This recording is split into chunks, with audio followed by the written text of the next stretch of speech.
So ito po ay continuation ng ating series po sa First Peter o Unang Pedro. At ito po ay sa verse 13 hanggang verse 17 ng chapter 1. First Peter chapter 1 verses 13 to 17. So nakikita na po natin ngayon sa ating screen kung ano po yung pamagat ng ating pong mensahe.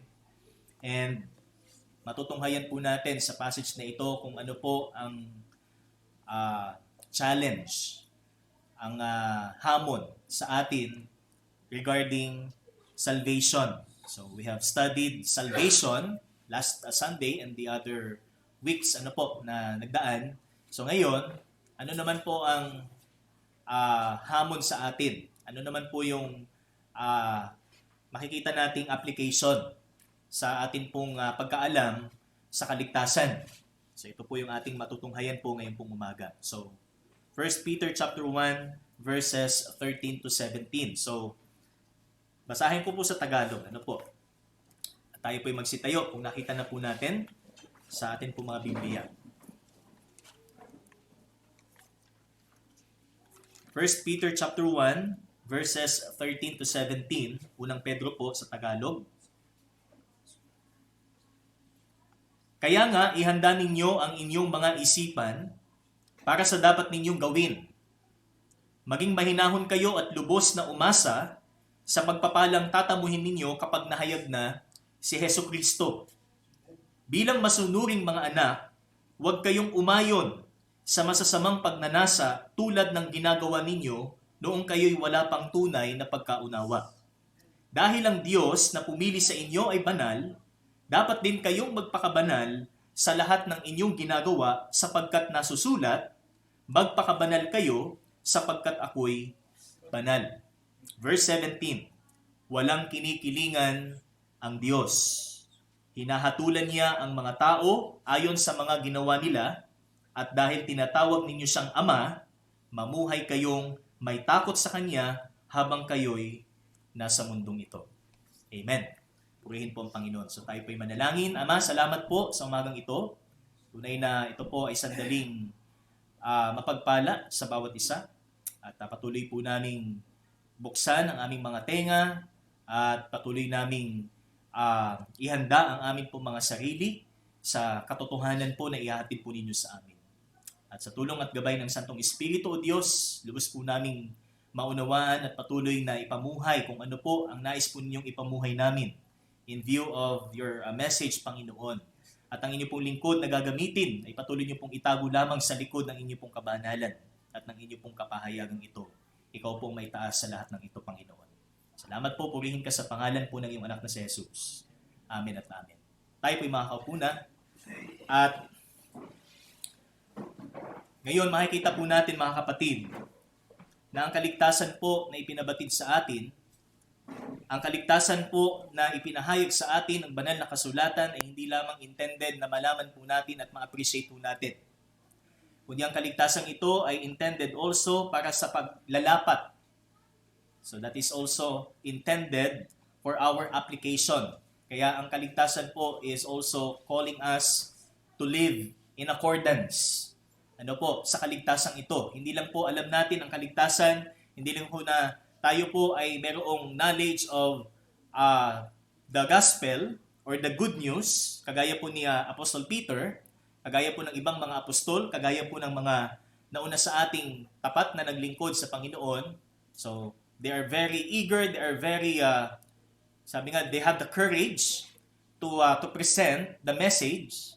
So, hanggat sa huling hininga po ng kanilang buhay, ay nandun po yung kanilang kagustuhan na merong isang tao na makakilala sa Panginoon. Merong isang tao na yumuko at lumuhod sa harap ng Diyos at magpatirapa sa kanyang kabanalan, kilalanin ang kanyang kaloob na si Kristo. So meron po ako naalala na isang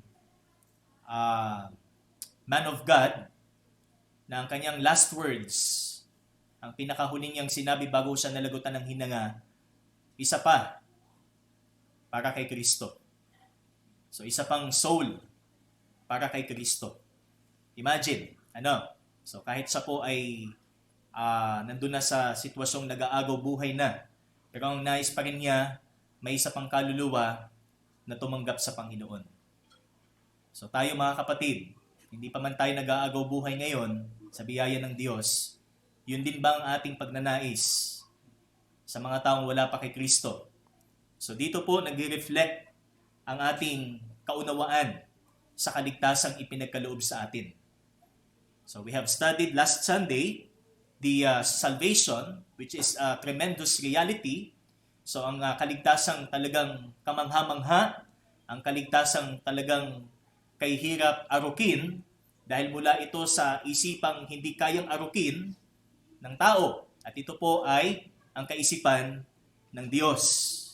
Kaya lagi po nating ipinagmamalaki sa harapan ng ating kongregasyon ang biyaya ng Panginoon. Hindi ho ang kalakasan natin, hindi po ang katalinuhan natin, hindi po ang mga natapos natin, kundi ang biyaya po ng Diyos na nagligtas sa atin. Kaya tayo nandito, it's because of the grace of God. Kaya tayo may lakas sa mga oras na ito, it's because of the grace of God.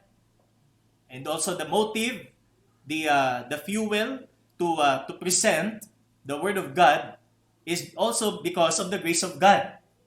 It's all of the grace of God. Amen?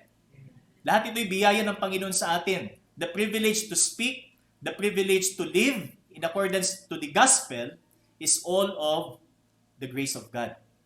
Kaya sa oras na ito, makikita po natin, hindi ho nagtatapos lamang sa ating knowledge o sa kaisipan na ma-accumulate ang katotohanan patungkol sa mabuting balita ang nilalaman ng salita ng Diyos.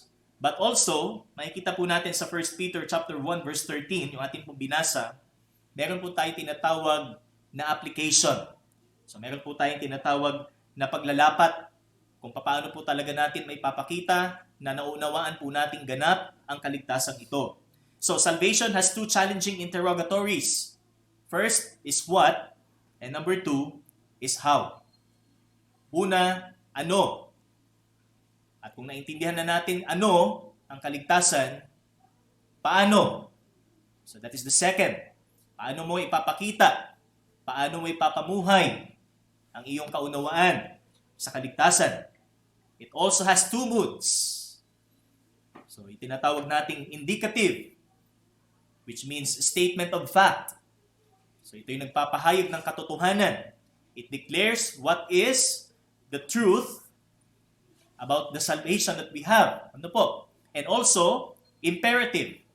So bukod sa nagsasalaysay ng katotohanan, ang kaligtasan din po ay mayroong command sa atin o panawagan na dapat nating gawin. And also, it has two sides. Not only doctrine but also duty. Not only principles but also practices.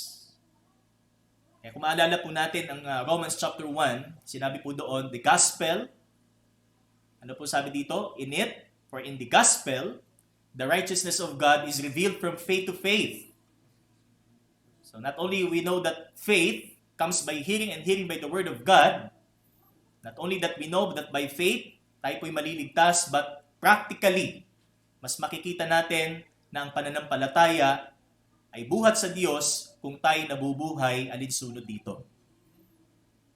Kaya yung gospel na ipinipresent po natin calls for a righteous living. Hindi ho tayo naglilingkod sa Panginoon dahil pinagpapala tayo sa ating pang-araw-araw. Hindi tayo naglilingkod sa Panginoon kasi ang sarap, but nandoon yung ating struggle kung paano natin ipamuhay ang sinasabi ng salita ng Diyos. Kung ano yung standard ng salita ng Panginoon na dapat nating ipamuhay at kung paano tayo nagsusumikap na ipamuhay ito. Di ba? So yun po yung makikita natin katotohanan regarding sa kaligtasan. So again, it is revealed from faith to faith. Kagaya po ng sinabi ng Habakkuk chapter 2, the righteous shall live by faith. Ang matuwid ay mabubuhay sa kanyang sa pamamagitan ng kanyang pananampalataya. So again, dalawa.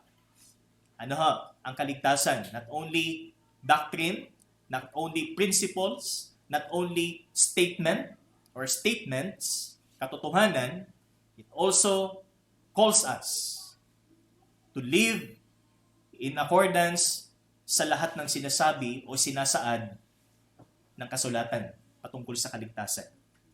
And also, these two are inseparable. Hindi mo natin pwedeng paghiwalayin ang pamumuhay at ang kaalaman sa kaligtasan. So, paano mo mailalapat kung hindi mo ito naunawaan? How can you practice without understanding salvation? And how can you prove it? Paano mo mapapatunayang nauunawaan ang kaligtasan kung hindi ito ipapakita sa pamamagitan ng iyong buhay? Kaya sabi po ng aklat ng Santiago, Kabanata 2, regarding po sa isang taong nagsasabing siya'y maliligtas sa pananampalataya gayong walang gawa. Ano po sabi ni Santiago? Ipakita mo sa akin. Prove it! Ipakita mo sa akin ng iyong pananampalatayang walang gawa. At ipakikita ko naman sa iyo ang aking pananampalataya sa pamamagitan ng gawa o bunga. Ang tinutukoy po ni Santiago. Hindi ibig sabihin siya'y naligtas sa gawa, kundi sa pananampalatayang may bunga. At ito ay ang kaligtasang matuwid. O matuwid na pamumuhay. Kaya mga kapatid, gaano na kalayo ang naabot natin sa pamumuhay bilang tayo isang ligtas, bilang isang nagpapatotoo ng kaligtasan na biyaya at pananampalataya kay Kristo. Gaano na kalayo naabot ng ating buhay, gaano na kalaki ang pinagbago natin mula nung nakilala natin ang Panginoon. So ito po yung challenge na makikita ho natin sa susunod na bahagi po ng ating serye. Kaya dito po sa verse 13, makikita po natin, ang sabi po ni Apostle Peter, "Therefore, prepare your minds for action. Keep sober in spirit, fix your hope completely on the grace to be brought to you at the revelation of Jesus Christ." So, makikita po natin as first point, bilang unang puntos po natin sa ating message, na may pamagat na the Christian's response to salvation. So, kaya tayo po ay ang tawag sa ating Kristiyano because it means followers of Christ. So, paano ba tayo sumusunod sa Panginoon? Sumusunod lang ba tayo dahil sa turo? Doon sa katuruan in a way na parang ito lang yung yakap natin pero yung pamumuhay tayo pa rin ang susunod? O dahil tunay nating sinusunod ng Panginoon sa pamamagitan po ng ating pamumuhay? So, sabi dyan, "Therefore, prepare your minds for action, keep sober in spirit, and fix your hope completely on the grace to be brought to you at the revelation of Jesus Christ." So, alam niyo po, makikita ho natin in grammatical construction po ng text is there's a very big transition. Meron pong malaking transition dito po sa verse 13 because of the conjunction therefore. So, it transcends from the indicative to the imperative. From stating the facts about salvation to what shall I do? Ano ang dapat kong gawin in response doon sa katotohanan ito? In response doon sa realidad ng aking kaligtasan. That this, sabi nga, itong kaligtasan ito ay talagang kay hirap arukin, kay hirap ipaliwanag. But posible. Sapagkat ito ay kapangyarihan ng Panginoon. So meron po tayong tatlong katotohanan mga kapatid. So yung ating first point here is that Christians respond to their salvation with hope. So tatlong H po ito. Number 1 is hope. And then number 2 is holiness. And number 3 is honor. So first is they respond or we respond to our salvation with hope. So in verse 13, mababasa po natin, "Prepare your minds for action. Keep sober in spirit. Fix your hope completely on the grace to be brought to you." So, ibig sabihin, nananawagan po ang talatang ito sa mga Kristiyano, bagamat inuusig, bagamat sinusubok sa kanilang pananampalataya, ngunit huwag po nating panghinawaang sundin.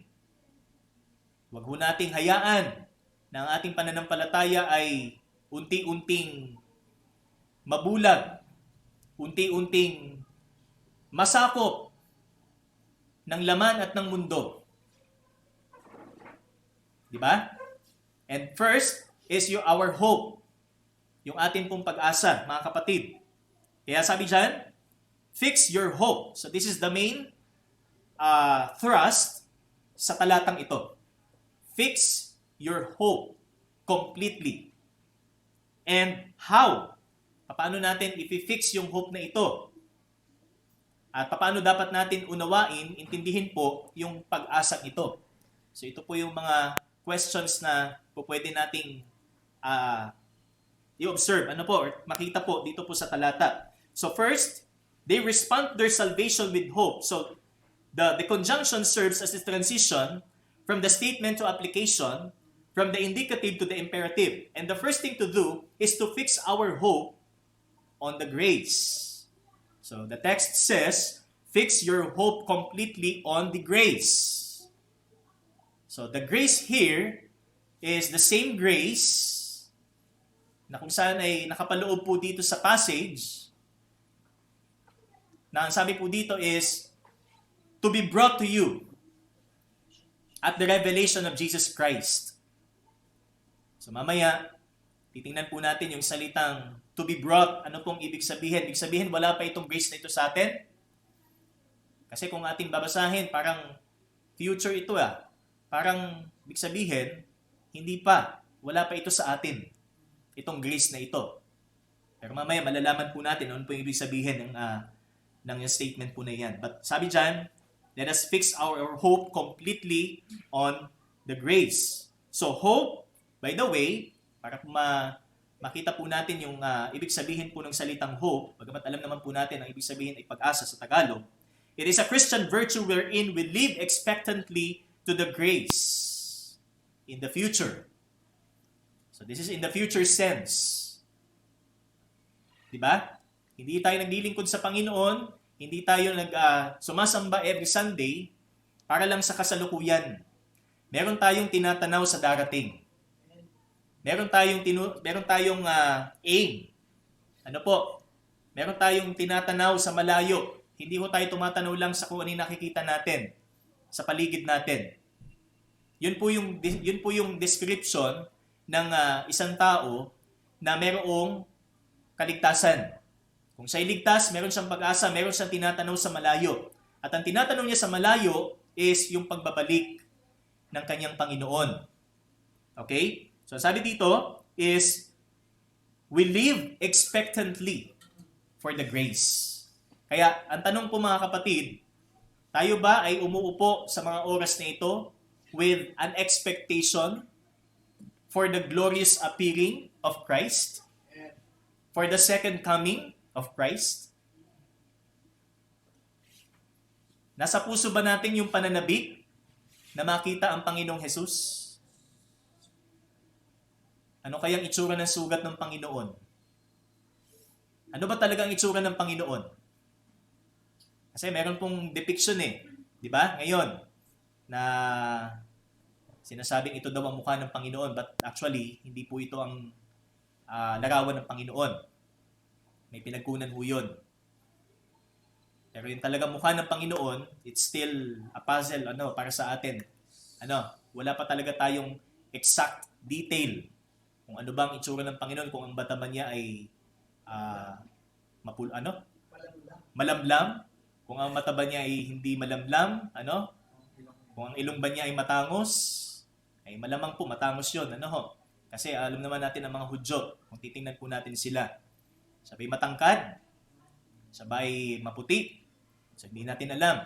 Wala pong binigay ang Bible regarding the physical features ng Panginoon. But one thing is sure, siya'y magbabalik. Siya po'y babalik para sa kanyang church, which is the bride of Christ. Susunduin. Diba? So, ang sabi po dyan, we should live expectantly. So, this is a Christian virtue. Pakatandaan po natin, kung ikaw ay Kristiyano, meron kang pag-asa. Hindi mo pwedeng Kristiyano kang walang pag-asa. Ang pag-asa mo ay nandito lang sa mundo. Pero kung ang pag-asa mo ay naka Kristo, kahit anuman ang pinagdadaanan po natin, biyaya po ng Panginoon, yung pag-asang ito ay hindi nawawala sa atin. Nandun pa rin ang ating pagtanaw sa darating. Ang sabi po ni John MacArthur sa kanyang comment, sabi po niya, essentially, hope is equivalent to faith. So essentially, it doesn't mean that hope is equivalent to faith, but in essence, they are equal. But the major difference is that between the two is that faith involves trusting God in the present, while hope is trusting God for what is to come. So essentially, magkahalintulad po ang pag-asa at pananampalataya, magkaiba lang po ng panahon. Pagtitiwala sa Diyos sa kasalukuyan, that is faith. Ang pagtitiwala naman sa darating, sa Panginoon, still, is hope. It's all about trusting God. Kaya ang tunay na Kristiyano ho, nabubuhay sa pagtitiwala sa Kanya. Di ba? Kaya meron po siyang tinatawag na future faith. So hindi ibig sabihin ito'y pananampalataya mo sa hinaharap. Ibig sabihin sa hinaharap na yun ka lang mananampalataya, but in the present time, nananalig ka para sa hinaharap na ito. Okay? So yun po yung idea, makikita po natin. So again, that is the first truth or the first point. Unang response ho ng isang Kristiyano, siya po ay may pag-asa sa kaligtasan. Kaya pag tayo nagpapatotoo, yung talagang punong-puno tayo ng kagalakan, hindi tayo hopeless, na parang walang buhay, na parang walang lakas. Kung tayo totoong nakakilala sa Panginoon, sapagat yan po ay ibinigay po sa atin. Okay? So there are two phrases na kung saan ay papaano po natin ipapakita ang pag-asang ito. Papaano po natin ipapamuhay ang pag-asang ito. So again, hope speaks of our trust sa Diyos para sa kanyang pagparito. Diba? And dalawang phrases po makikita po natin in verse 13. So ang unang-una po, sabi dyan, therefore, prepare your minds for action. Ano pong ibig sabihin? Ang isip ba natin bilang isang Kristiyano ay naka-incline lamang na tumanggap pero wala tayong sense of controlling kung ano ba yung dapat nating tanggapin at kung ano yung dapat nating tanggalin sa ating isip. But first, ano po sabi dyan? Prepare your minds for action. So what does it mean?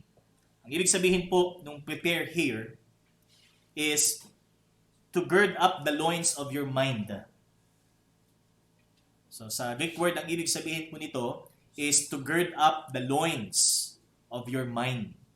So ibig sabihin yung isip po natin ay kailangang kagaya po ng isang mandirigma. Meron siyang certain na ginagawa para ho sa makipaglaban. Hindi ho siya pwedeng agad-agad ho siyang sasabak sa laban. Wala hong garantiyang tagumpay ang isang pagsabak na hindi niya muna inihanda ang kanyang sarili. Pakatandaan po natin yan mga kapatid. Kaya ang tanong po dito, paano natin ihanda ang ating mga sarili sa pakikipaglabang ito? How do you prepare for our battle bilang isang mananampalataya?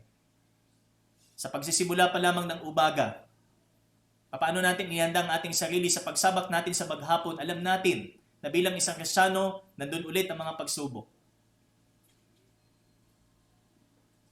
At kahit sa ating paglilingkod sa Diyos, na ipaghanda ba natin ang ating sarili?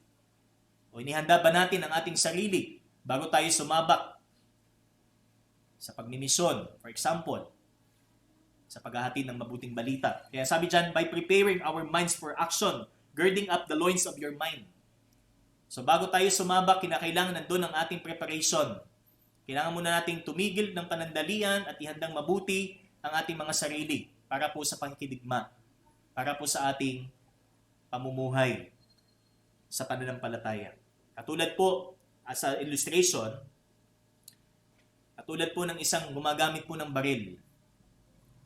So, I am not endorsing, hindi ko po ginamit ang illustration na ito to endorse using, sabi nga, ng paggamit. But, nakakita na po ba tayo ng isang gumagamit ng baril na baril agad? Pagkahawak niya, baril agad. Siyempre, hindi naman yun puputok kung wala akong pagkasa. At pagkakasa niya, hindi ho siya makakabaril ng tama kung wala siyang target. Diba?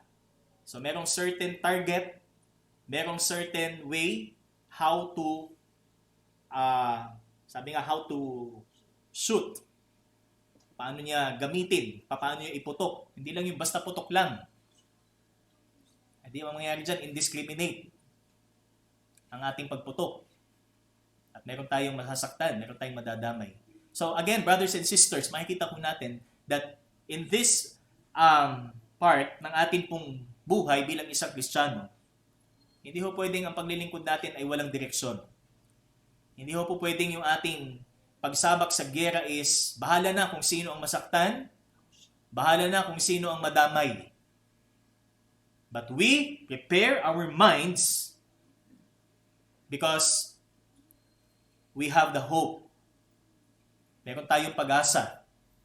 At yan ay ang pagbabalik ng Panginoon kung kaya tayo po ay naghahanda.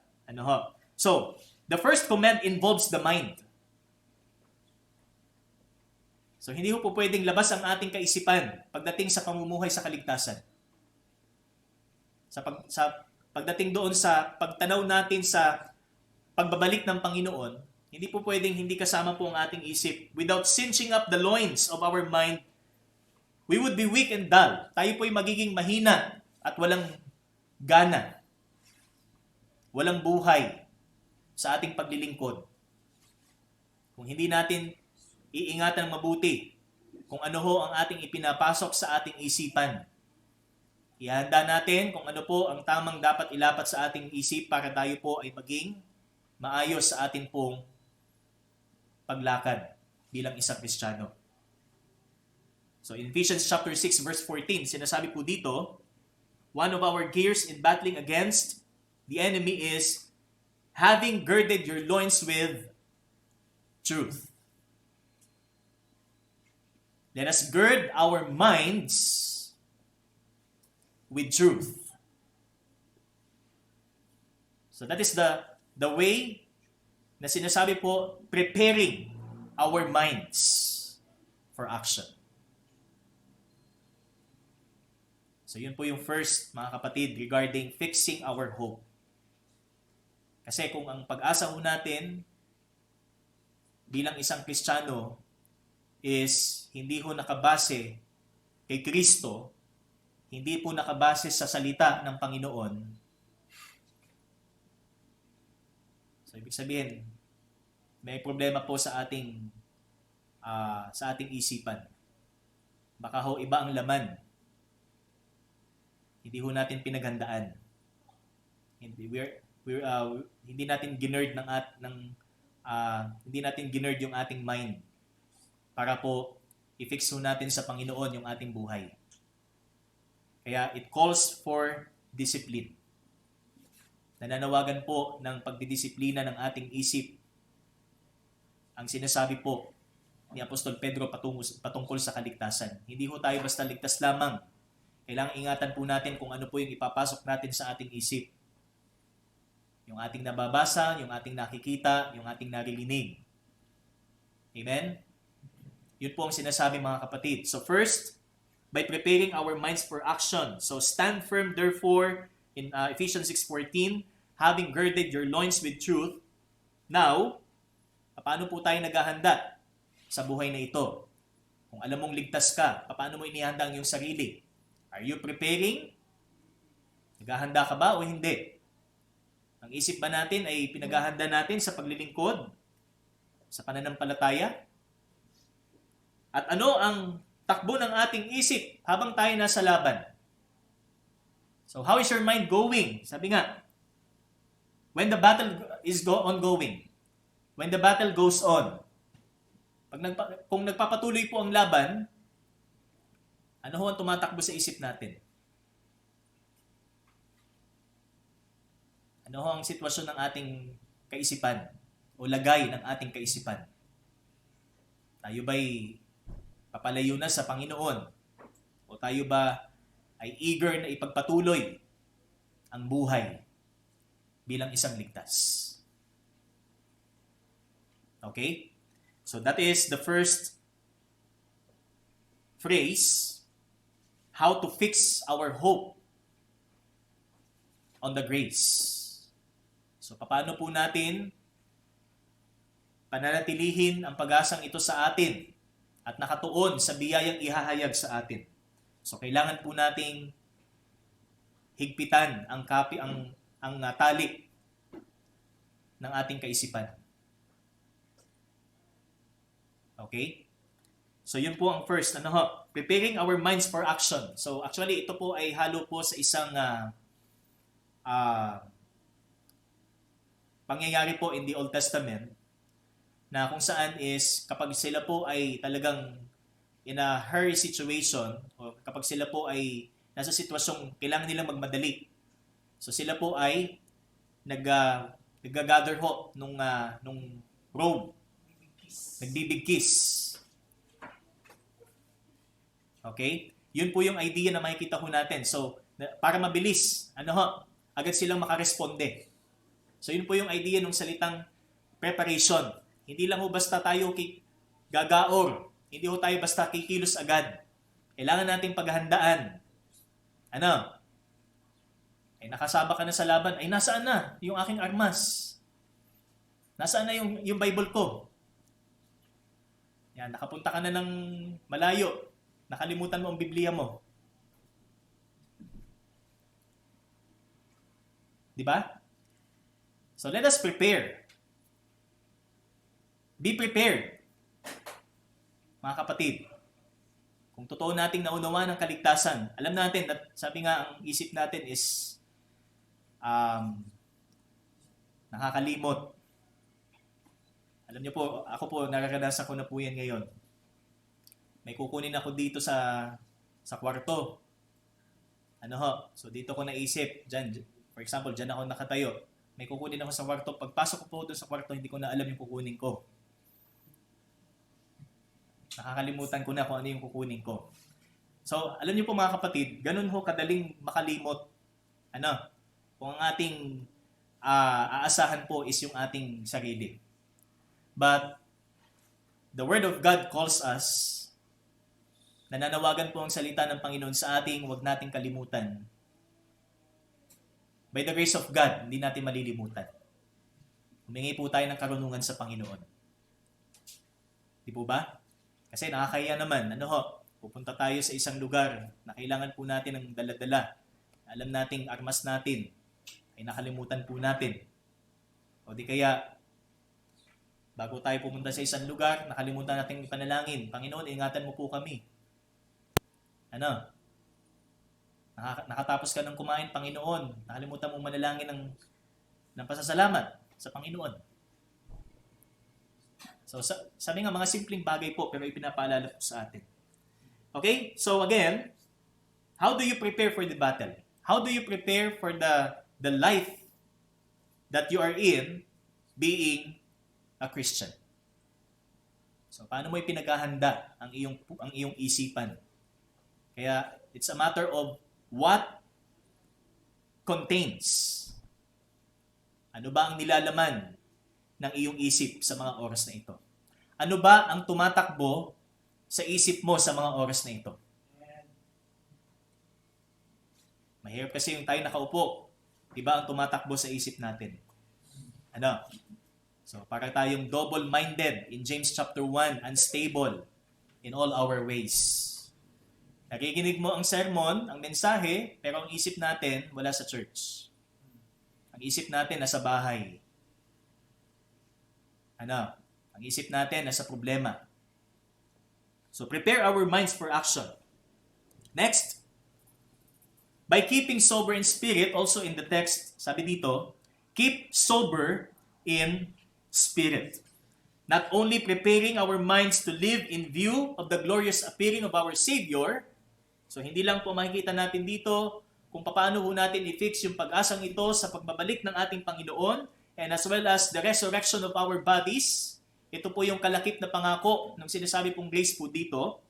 But we should also keep our minds free from the intoxication of the world and keep our priorities in place.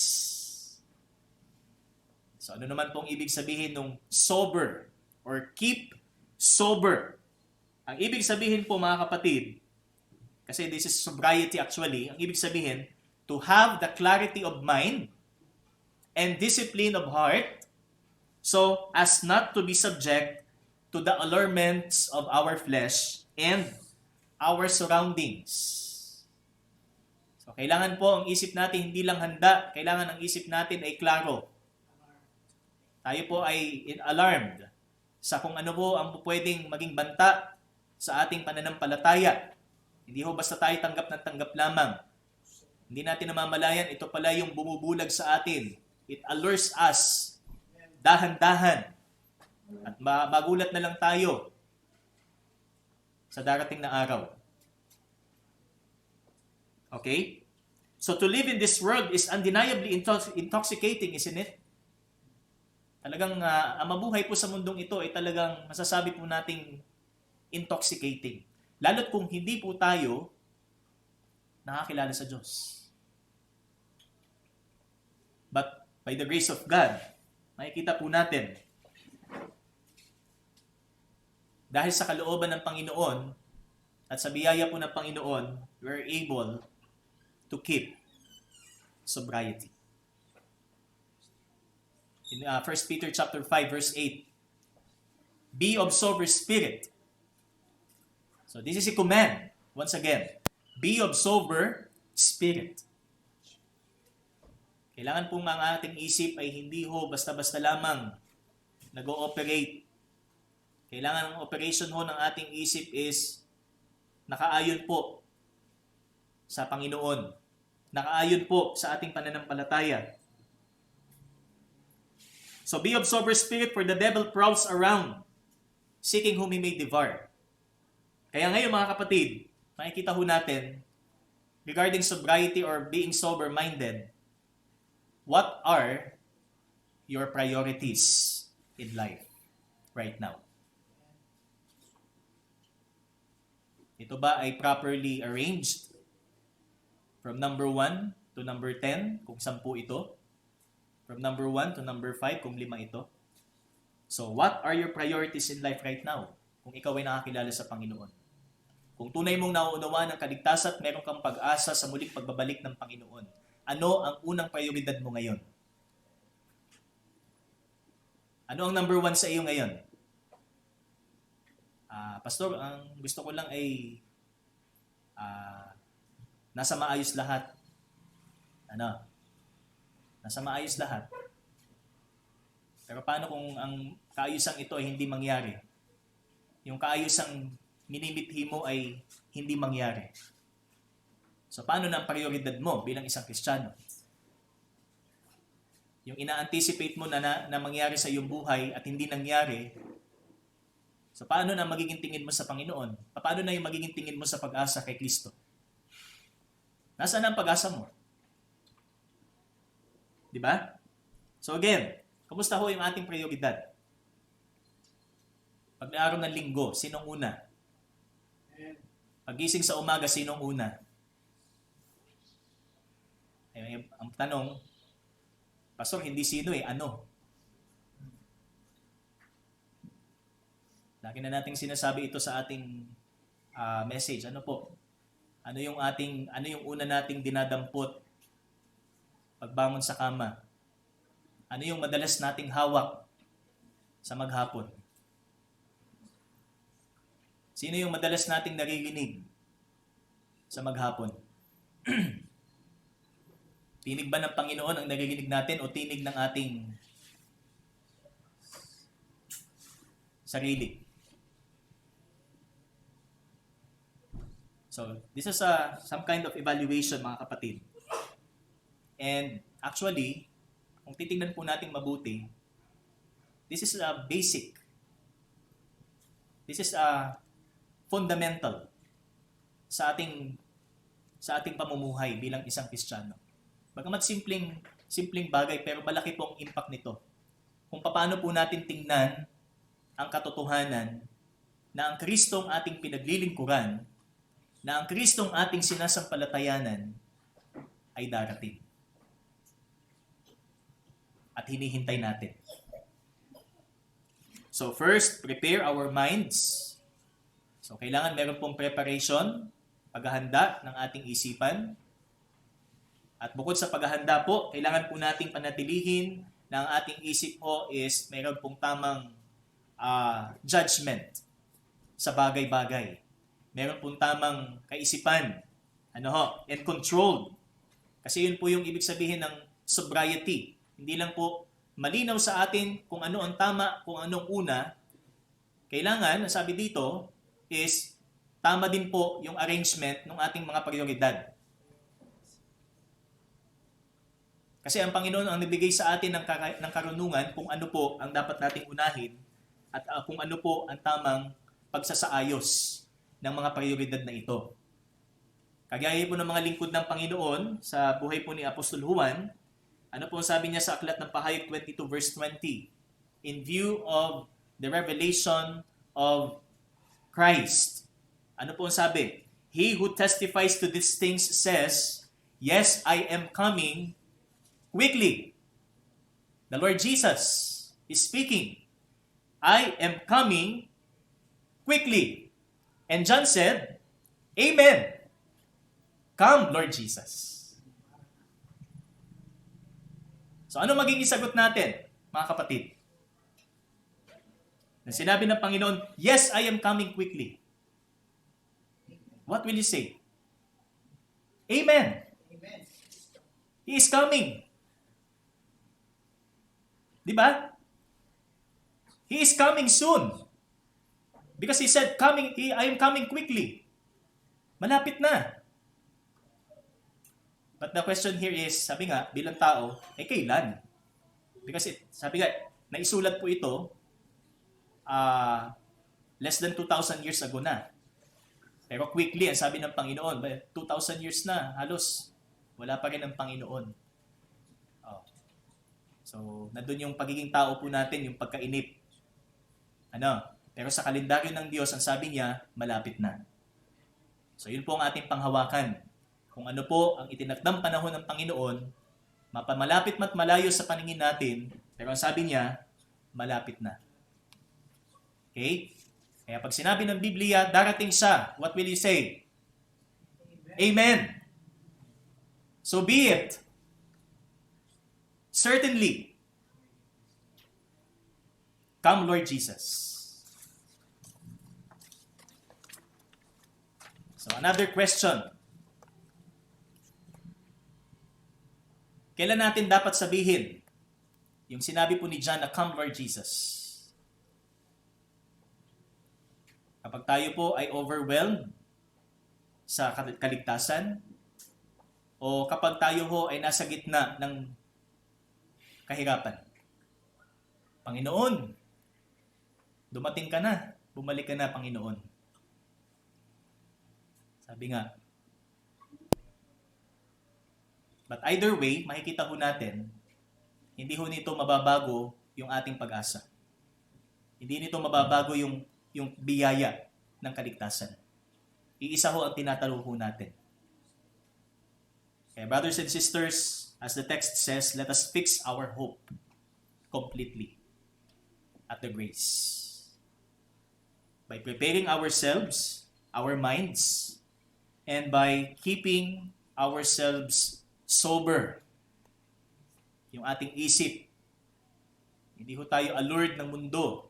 Kasi kung allured ho tayo ng mundo at allured po tayo ng ating sarili, hindi ho tayo magiging hopeful sa pagbabalik ng Panginoon. Iba ho ang hinihintay natin, hindi ang pagbabalik ng Panginoon. Hindi ang grasyang darating na sinabi ng talata ang hinihintay natin, ibang grasya ang hinihintay natin. So yun po ang sabi, no? And not only that, to prepare our minds for action and keep sober in spirit, but also by expecting the future grace completely. So take note the adverb completely. So ang sabi dito is fix your hope completely. So ibig sabihin, ano po ang sinasabi ditong fixing? So the way how to fix our hope, the Bible says completely. So the word completely means unreservedly, without second thought. Okay? Without reservation. So that is the word completely here. You fix your hope completely, undoubtedly, you believe and you hope that He will come quickly. Amen? So ito po yung sabi ng mga kapatid. Wala tayong reservation. Wala tayong ifs and buts sa sinabing ito ng Panginoon na siya'y darating. Baka naman hindi pa ngayon, baka hindi pa mamaya. Di mag-relax muna. Magbe-break time muna ako sa aking ministry. Magpapalamig. Paano kung dumating ang Panginoon sa panahong hindi mo inaasahan?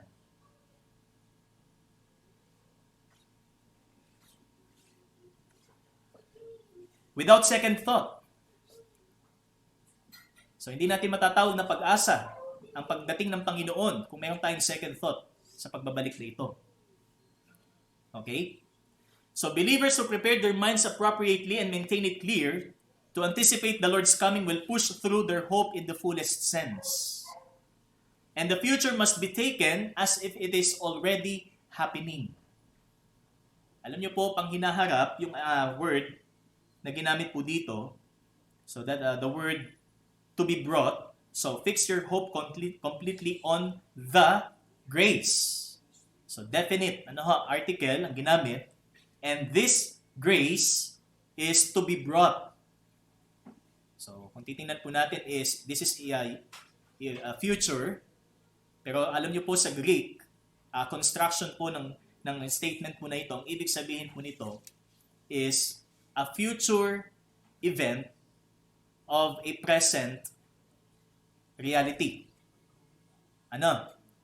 So, ibig sabihin, bagamat ito'y pang hinaharap pa mangyayari, pero tila baga, ito ho ay kasalukuyan ng nangyayari. So yun po yung idea po nung ginamit ditong salita. Yung salitang to be brought. It must be taken as if it is already happening. Kaya ngayon, mga kapatid, ang pakiramdam ba natin ay nandun na tayo sa pangako na muling pagbabalik ni Kristo? Sa paglilingkod natin? Yung hope ba natin is parang ngayon na? Nangyayari na? Ganun ba yung pakiramdam natin sa kaligtasan? Hindi tayo naglilingkod na parang wala pa ito hindi ko pa ito lubos na nararamdaman. Hindi ko pa ito lubos na talagang masasabing nasa akin. But here, makikita ho natin si Peter ho nagsabi, parang siya na ho ay nandun na sa glorified state. Parang siya ho ay nandun na sa kalagayang katulad na siya at kawangis na siya ng Panginoon. Kaya ang panawagan po doon sa sumunod, in verse 14, do not be conformed to the former lusts, which were yours in your ignorance, but like the Holy One who called you, be holy yourselves. That's why we are not urged to hope in Christ, but also to live holy. Tayo po ay magpakabanal. Kasi ang purpose talaga ng Diyos sa atin bilang isang iniligtas ay maging katulad ni Kristo sa kanyang katawan. Conformity. Be conformed to the image of Christ. So ito po yung ating next point actually. Pero sa susunod po na linggo po ito.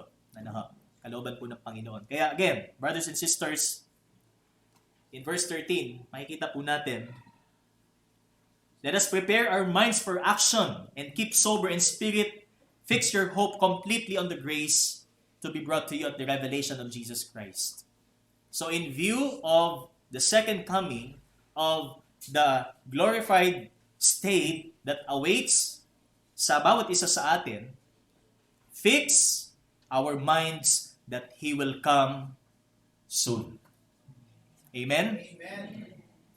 Patuloy nating i-fix na ang ating isipan na malapit na ang Panginoon. Kaya anuman ang hamong darating pa sa atin bilang isang Kristiyano, hindi ho mababago, mapipihit, mapapaling ang ating mata na nakatuon lamang sa Panginoon siya'y muling darating para sa atin. At siya'y malapit na.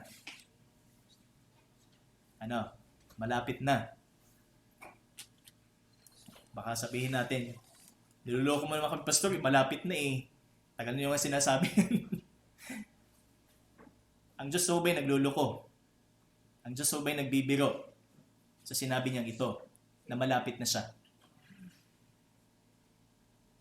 Di ba? Kaya mga kapatid, huwag tayong magsawang hintayin ang pangakong ito ng Panginoon. At ipakita natin ito sa ating buhay kung paano natin sinisikap na sa isip pa lamang natin nandun na yung ating pagnanais na hindi ho mauga yung ating pag-asang ito. Diba? So first, again, Christians respond to their salvation with hope. So the next two, so yung pong holiness and honor po ay sa susunod po na linggo.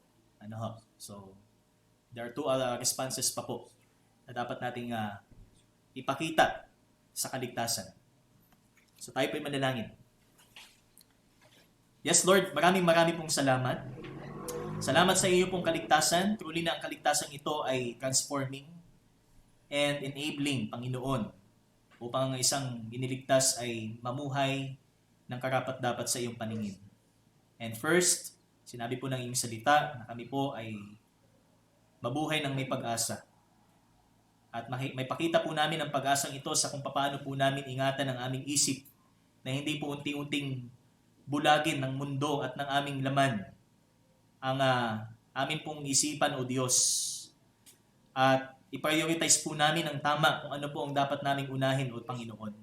Kaya tulungan niyo po kami sa bahaging ito at patuloy po na mapanatili po namin ang pagsunod, Panginoon, sa iyo pong biyaya. Kagaya po ng sinabi ng sumunod na talata, obedient children, patuloy po kaming makilala na sumusunod sa iyo, Panginoon, at hindi po sa direksyon o landas ng sanlibutan ito. Kaya salamat po, Ama, sa biyayang ito. Purihin ka sa pangalan ng iyong anak na si Jesus. Amen at amen. Sa Diyos po ang kapurihan.